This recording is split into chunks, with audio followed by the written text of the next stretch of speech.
excuse my creaky voice today. I actually lost.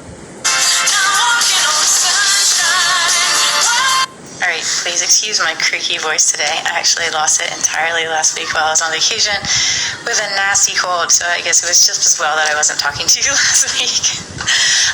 But as far as today's reel, when it comes to walking, it is definitely a fine line between overthinking and giving it a little bit of focused attention to make some progress that you can't otherwise make.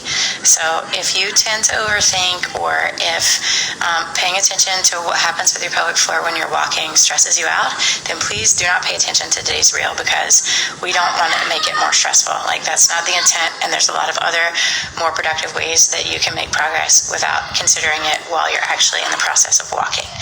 But if you're somebody who feels like you just can't quite turn the corner, and maybe if you thought about something that you do as commonly as walking in a different way, that it might just be the part that gets you over that hump.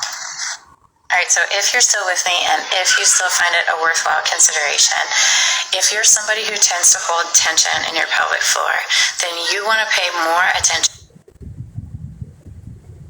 to the shock absorption part of walking, because that is most likely where you're not getting enough length and where you're holding on to excessive tension.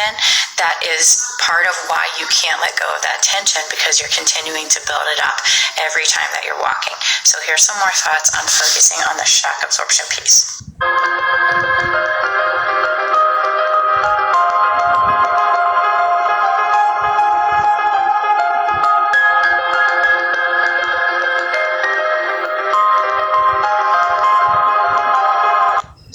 However, if you're someone who tends to not incorporate your pelvic floor enough in your strategy, so you would be the kind of person who maybe has awareness of the ability to lift and lower, but if I say, what is your pelvic floor doing when you squat, or what is your pelvic floor doing when you lift, your answer is, it is not participating, or I have no idea. So in that case, you might want to pay more attention to the role of your pelvic floor in propulsion, because you can get more activation of it that can help you, one, have a more effective gait pattern, but regularly practice strengthening your pelvic floor also, because how many times do you walk throughout the day? So if this is you, here's some more thoughts on that.